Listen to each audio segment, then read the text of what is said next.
जब कोई बिखरा हुआ गुस्सा धीरे धीरे एक कलेक्टिव आइडेंटिटी में बदलने लगे तो उसे सिर्फ इंटरनेट ट्रेंड कहकर डिसमिस नहीं किया जा सकता है। जब अलग अलग मांगों को लेकर युवा सड़कों पर उतरे, लाठियां खाए, रेलवे भर्ती के लिए प्रोटेस्ट करे, अग्निवीर के खिलाफ प्रदर्शन करे, पेपर लीक के खिलाफ नारे लगाए और फिर उन्हें सीरियस पॉलिटिकल स्पेस ना मिले, तो अनरेस्ट एक नए रास्ते ढूंढ लेता है। और शायद उसी अनरेस्ट को एक स्ट्रेंज कियोटिक मूवमेंट में बदलती दिखाई दे रही है ये कॉकरोच जनता पार्टी। पहली नज़र में ये मीम लगता है, सटायर लगता है, डार्क ह्यूमर लगता है, ये कैसा नाम है। लेकिन अगर थोड़ा गौर से देखें, शेर, हाथी, कमल या झंडा नहीं है, कॉकरोच है। एक ऐसा जीव जो गंदगी के बीच सरवाइव करता है, जिसे सोसाइटी घिन से देखती है, जिसकी मौजूदगी नोटिस तभी होती है जब वो बहुत ज़्यादा संख्या में दिखाई देने लगते हैं। और शायद यही सिंबोलिज्म लाखों युवाओं को इंस्टेंटली कनेक्ट करता है। इस पार्टी के क्राइटेरिया भी इंटरनेट पर वायरल होने लगे। अगर आपने कॉम्पिटिटिव एग्ज़ाम के लिए सालों तैयारी की है, अगर आपने पेपर लीक देखा है, अगर आपने रिलेटिव्स के ताने सुने हैं, अगर आपने लाइब्रेरी में पूरी जवानी निकाल दी, अगर आपने घर वालों की उम्मीदों के नीचे खुद को दबा हुआ महसूस किया है, अगर आपने डिप्रेशन के बावजूद अगले एग्ज़ाम फॉर्म के लिए फिर पैसे भरे हैं, तो बधाई हो, आप भी कॉकरोच जनता पार्टी के मेंबर हैं। और शायद यही रीज़न है कि यह ट्रेंड मीम से मूवमेंट में बदलता दिख रहा है। इंस्टाग्राम पर देखते देखते इस पेज में 15 मिलियन फॉलोअर्स हो गए हैं। वेबसाइट में भी 3 लाख लोगों ने इसकी सदस्यता ले ली है। और ट्विटर पर इतना ट्रेंड किया कि सरकार ने डर से ट्विटर अकाउंट ही बैन कर दिया इस पार्टी का। क्यों? क्योंकि भारत का एक बड़ा युवा वर्ग पहली बार किसी पॉलिटिकल मेटाफर में खुद को देख पा रहा था। उसे लगा कि कोई उसकी भाषा बोल रहा है, सरकाइज़म में, ह्यूमर में, लेकिन सच्चाई के साथ। और यही वजह है कि यह सिर्फ कॉमेडी ट्रेंड नहीं रह गया है, यह उस जनरेशन का इमोशनल आर्काइव बनता जा रहा है जो लगातार अनसर्टेनिटी, अनएम्प्लॉयमेंट और इंस्टीट्यूशनल डिस्ट्रस्ट के बीच बढ़ी हुई है। लेकिन सवाल यह है कि क्या इंडिया का यूथ अब मीम्स के जरिए अपना पॉलिटिकल वोकैबुलरी बना रहा है? आज इसी पर बात करेंगे। पहला सवाल, आखिर कॉकरोच जनता पार्टी ट्रेंड क्यों हुआ? मैं जस्टिस सूर्यकांत की बात नहीं करूंगा कि उन्होंने क्या कहा, हर जगह यही बात चल रही है। उनकी बात का असर ये इंस्टाग्राम पेज जरूर था, लेकिन सूर्यकांत की बात पर इतने लोग थोड़ी जुड़ जाएंगे। उससे आगे की बात समझते हैं। अगर सरफेस लेवल पर देखें तो कॉकरोच जनता पार्टी सिर्फ एक मीम ट्रेंड दिखाई देती है। लेकिन अगर पिछले कुछ वर्षों के यूथ अनरेस्ट को एक टाइमलाइन की तरह देखें तो यह ट्रेंड अचानक पैदा नहीं हुआ। ये लगातार जमा हो रहे डिस्ट्रस्ट का डिजिटल एक्सप्लोजन है।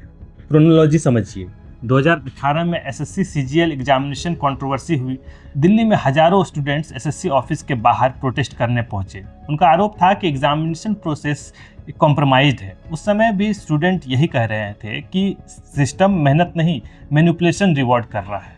फिर रेलवे एनटीपीसी प्रोटेस्ट हुए। 2022 में बिहार और यूपी सहित कई जगहों पर स्टूडेंट सड़कों पर उतर आए क्योंकि उन्हें लगा कि रिक्रूटमेंट प्रोसेस अनफेयर है, और ये हुआ ही था। पटना, प्रयागराज और कई शहरों में प्रोटेस्ट हुए, पुलिस एक्शन हुआ, लाठीचार्ज हुआ, वीडियो वायरल हुई जिनमें एस्पेरेंट भागते दिखाई दिए। लेकिन इंटरेस्टिंग बात क्या है, इन प्रोटेस्ट को नेशनल पॉलिटिकल मूवमेंट की तरह नहीं देखा गया।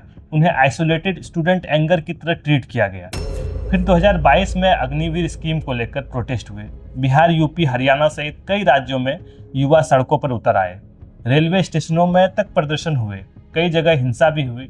लेकिन उस प्रोटेस्ट के भीतर भी एक बड़ा फियर छुपा हुआ था, जॉब इनसिक्योरिटी की। फिर आते हैं पेपर लीक कंट्रोवर्सीज पर। 2023 में Bihar constable exam leak controversy, फिर अलग अलग राज्यों में टीचर रिक्रूटमेंट और स्टेट लेवल एग्जामिनेशन पर सवाल, और 2024 में NEET examination controversy national issue बन गई। स्टूडेंट ने ट्रांसपेरेंसी पर सवाल उठाए, grace marking, paper leak allegation और एग्जामिनेशन इंटीग्रिटी पर नेशन वाइड डिबेट हुई। दिल्ली से पटना तक प्रोटेस्ट हुए, सोशल मीडिया कैंपेन चले, स्टूडेंट सुप्रीम कोर्ट तक पहुंचे। राहुल गांधी ने भी पार्लियामेंट में आवाज़ उठाई। अब फिर 2026 में भी पेपर लीक हो गए। अब यहाँ एक चीज़ नोटिस कीजिए, इन सभी आंदोलनों में यूथ जो थे फ्रेगमेंटेड थे। कहीं रेलवे एस्पेरेंट प्रोटेस्ट कर रहे थे, कहीं नीट स्टूडेंट, कहीं एसएससी कैंडिडेट, कहीं अग्निवीर एस्पेरेंट। यानी ग्रीवेंसेस अलग थी, लेकिन इमोशनल कोर एक ही था, सिस्टम पर भरोसा कम होना। कॉकरोच जनता पार्टी ने एक ही इमोशनल कोर के छतरी में सारे मूवमेंट को जोड़ दिया। क्योंकि यह पहली बार अलग अलग फ्रस्ट्रेशंस को एक शेयर्ड मेटाफर में बदलता दिखाई देता है। समझे, एक ऐसी डिजिटल आइडेंटिटी जहां यूपीएससी एस्पिरेंट भी खुद को देख रहा है, नीट स्टूडेंट भी, एसएससी कैंडिडेट भी और अंडरपेड ग्रेजुएट भी। यानी यह ट्रेडिशनल पॉलिटिकल ऑर्गेनाइजेशन नहीं है, ये एक इंटरनेट एज इमोशनल मोबिलाइजेशन जरूर है, और शायद इसी वजह से यह ट्रेंड सिर्फ फनी नहीं, पॉलिटिकली रिवीलिंग भी है। भारत का एजुकेटेड यूथ आखिर फील क्या कर रहा है? भारत में बेरोजगारी पर चर्चा अक्सर सिर्फ आंकड़ों तक सीमित रह जाती है, लेकिन एजुकेटेड अनएम्प्लॉयमेंट का सबसे डेंजरस हिस्सा साइकोलॉजिकल एग्जॉशन है, जो अक्सर मीडिया में छूट जाता है क्योंकि ग्राउंड रिपोर्टिंग नहीं होती है। कहाँ से आएगी अलग अलग तरह की कहानियाँ? पीएलएफएस और एनएसओ के आंकड़े बार बार यह दिखाते रहे हैं कि एजुकेटेड यूथ अनएम्प्लॉयमेंट लगातार चिंता का विषय है, लेकिन डेटा सिर्फ परसेंटेज बताता है, वो इमोशनल कॉस्ट नहीं दिखाता।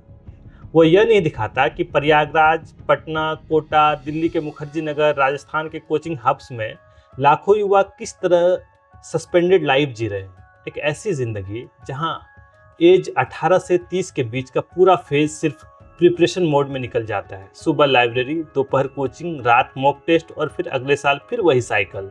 इस बीच सोशल प्रेशर लगातार बढ़ता रहता है।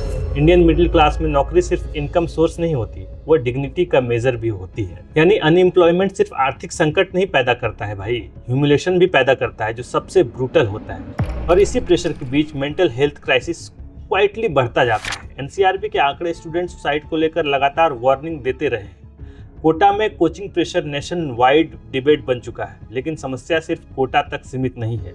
लखीमपुर में नीट एस्पिरेंट की सुसाइड हो या छोटे शहरों में क्वाइटली टूटते स्टूडेंट्स, ये स्टोरीज रेयरली नेशनल कन्वर्सेशन बनती है। शायद यही कारण है कि जेनजी ने अपनी एंजाइटी को मीम कल्चर में कन्वर्ट करना शुरू किया। कॉकरोच मेटाफर इसी आयरनी का सबसे शार्प एग्जाम्पल बनकर उभरा। एक ऐसा जीव जिसे हर कोई इग्नोर करता है, लेकिन जो लगातार सर्वाइव करता रहता है। यानी मीम यहाँ कॉमेडी नहीं, कलेक्टिव कोपिंग मैकेनिज्म बन जाता है। अगला सवाल, मीम कल्चर आखिर इतना पॉलिटिकल क्यों हो रहा है? Social media platform short form emotional communication को रिवॉर्ड करते हैं, यानी जो चीज़ इंस्टेंटली रिलेटेबल लगेगी वही वायरल होगी। मीम्स इसी स्ट्रक्चर को परफेक्टली फिट बैठते हैं। इसी स्ट्रक्चर में वे कॉम्प्लेक्स फ्रस्ट्रेशन को एक विजुअल जोक में बदल देते हैं, और यही वजह है कि पॉलिटिकल सटायर पूरी दुनिया में इन्फ्लुएंस बढ़ा रहा है। अमेरिका में जेन जी टिकटॉक पॉलिटिकल डिस्कस करता है। हांगकांग प्रोटेस्ट में मीम्स रेजिस्टेंस कल्चर का हिस्सा बने थे। अरब स्प्रिंग के बारे में आप लोगों ने सुना होगा कि अरब स्प्रिंग के दौरान इंटरनेट ह्यूमर मोबिलाइजेशन टूल बना था। भारत में धीरे धीरे इंटरनेट पॉलिटिकल एक्सप्रेशन का नया स्पेस बन रहा है, लेकिन भारतीय कॉन्टेक्स्ट में एक फ़र्क है। यहाँ डायरेक्ट पॉलिटिकल एंगर अक्सर सटायर के रूप में सामने आता है, यानी मीम कई बार सिर्फ जोक नहीं होता है, वो सेफ प्रोटेस्ट फॉर्मेट बन जाता है। और कॉकरोच जनता पार्टी इसी फेनोमेना का हिस्सा दिखाई देते हैं। कॉकरोच जनता पार्टी का संविधान, यहाँ जुमले नहीं सीधे वादे लिखे गए हैं। पहला वादा, रिटायरमेंट के बाद किसी जज को इनाम में राज्यसभा की सीट नहीं मिलेगी। दूसरा वादा, हर असली वोट सुरक्षित रहेगा, लोकतंत्र किसी का खिलौना नहीं है। तीसरा वादा, संसद और कैबिनेट में 50% महिलाओं को सीधा अधिकार मिलेगा। चौथा वादा, मीडिया सवाल पूछेगा, सिर्फ सरकार की तारीफ नहीं करेगा। पांचवा वादा, पार्टी बदलने वाले नेताओं पर 20 साल तक चुनाव लड़ने पर रोक लगेगी। लोग हमारा मजाक उड़ाते हैं, लेकिन याद रखो, कॉकरोच कभी हार नहीं मानता। अगर तुम भी सिस्टम से परेशान हो तो आज ही कॉकरोच जनता पार्टी ज्वाइन करो। हम छोटी जाति नहीं, मेहनती प्रजाति हैं। कॉकरोच जनता पार्टी जिंदाबाद।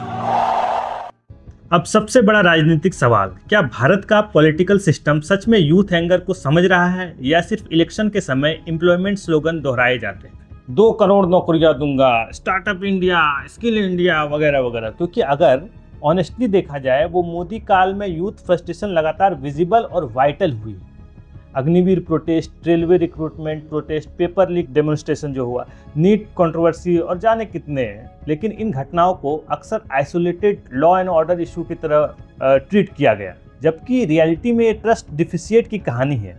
युवा सिर्फ नौकरी नहीं मांग रहा है, वो प्रिडिक्टिबिलिटी मांग रहा है। उसे कम से कम भरोसा चाहिए कि जिस एग्जाम के लिए वो 3 साल तैयारी कर रहा है वो फेयर तरीके से तो हो। लेकिन जब रिपीटेडली धांधली होगी तो इंस्टीट्यूशन के प्रति गुस्सा तो बढ़ेगा ना।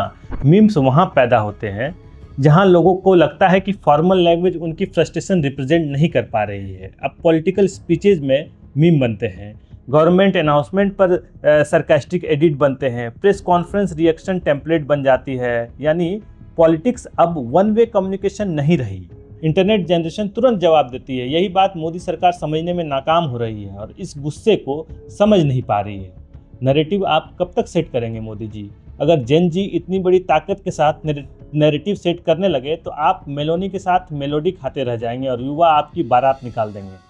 आपका मेलोडी खाना कितना वाहियात लग रहा है पता है आपको? कॉकरोच जनता पार्टी शायद कुछ समय बाद ट्रेंड से बाहर हो जाए, लेकिन युवाओं ने कलेक्टिव वॉइस ढूंढ ली है। एक कलेक्टिव प्लेटफॉर्म को आवाज़ मिल चुका है जो उनकी भाषा में बोलता है, बात करता है, मीम की भाषा। यानी मीम सिर्फ एंटरटेनमेंट नहीं रह गया है, वो सोशल कमेंट्री बनकर उभरा है। और शायद यही वजह है कि आज का यूथ स्पीचेस से कम इंटरनेट कल्चर से ज़्यादा पॉलिटिकली इन्फ्लुएंस्ड हो रहा है। आपका टेलीप्रॉम्प्टर वाला स्पीच अब नहीं चलेगा, क्रिएटिव मीम नैरेटिव सेट करेगा। तो सवाल सिर्फ इतना नहीं कि कॉकरोच जनता पार्टी वायरल क्यों हुई, असली सवाल ये है कि क्या इंडिया का जेन जी अब मीम के जरिए अपना पॉलिटिकल वोकैबुलरी बना रहा है? क्योंकि जब एक पूरी जनरेशन अपनी फ्रस्ट्रेशन को आयरनी में बदलने लगे तो उसे सिर्फ इंटरनेट कॉमेडी कहकर डिसमिस नहीं किया जा सकता है। आप कमेंट करके बताएं कि जो कॉकरोच जनता पार्टी है उसके बारे में आपकी क्या राय है और इसके बारे में आप क्या सोचते हैं। जोहार।